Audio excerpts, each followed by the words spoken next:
Ini kisah seorang dokter. Dia pakar tulang di sebuah rumah sakit swasta di Pakistan. Satu hari dia harus terbang ke sebuah kota untuk menghadiri acara pertemuan yang sangat penting. Dalam penerbangan, sebuah kondisi menyebabkan pesawat harus mendarat di bandara lain. Tanya sana-sini, dia diberitahu harus naik kendaraan yang ditempuh dalam waktu 3 jam. Dia pun menyewa kendaraan dan berangkat. Ternyata jalan ke kota yang akan dituju ditutup karena terjadi keributan dan jalan sangat licin. Dia tak bisa meneruskan perjalanan.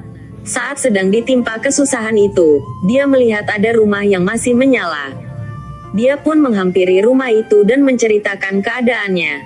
Dalam rumah itu dia melihat seorang ibu sedang menunggui anaknya yang terbaring lemah di atas tempat tidur.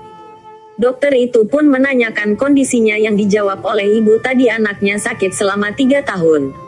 Saya orang miskin. Saya sudah membawanya kemana-mana. Tapi akhirnya ada orang bilang ada seorang dokter pakar tulang namanya si Fulan.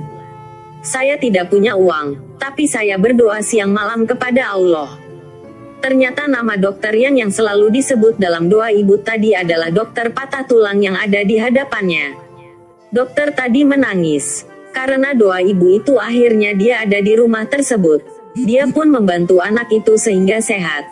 Dengan izin Allah, inilah keajaiban doa. Allah mengantarkan dokter itu ke dalam seorang rumah miskin yang penghuninya selalu berdoa agar dikirim orang untuk menyembuhkan anaknya. Jadi jangan berhenti berdoa, menangislah dan minta kepada Allah Subhanahu wa Ta'ala.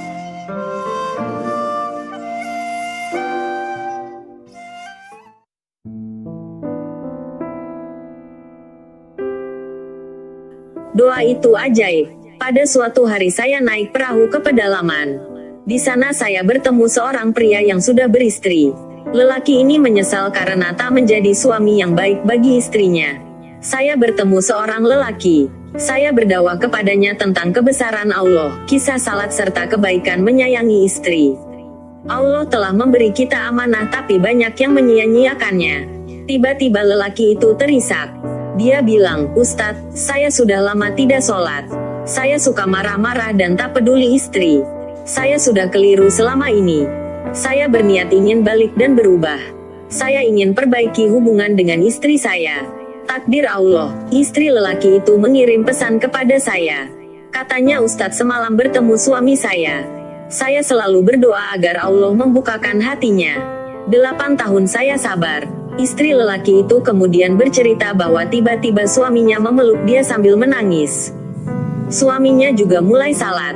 Saya selalu berdoa dia diberi hidayah. Saya ingin dia bertemu Ustadz ketika Ustadz berdakwah di daerah kami. Ya Allah, saya sadar bahwa itulah kekuatan dari doa istri yang baik dan penyabar. Doa istri yang senantiasa menjaga hubungannya dengan Allah. Mungkin salah satu sebab saya datang ke daerah itu juga karena doa istri lelaki tersebut.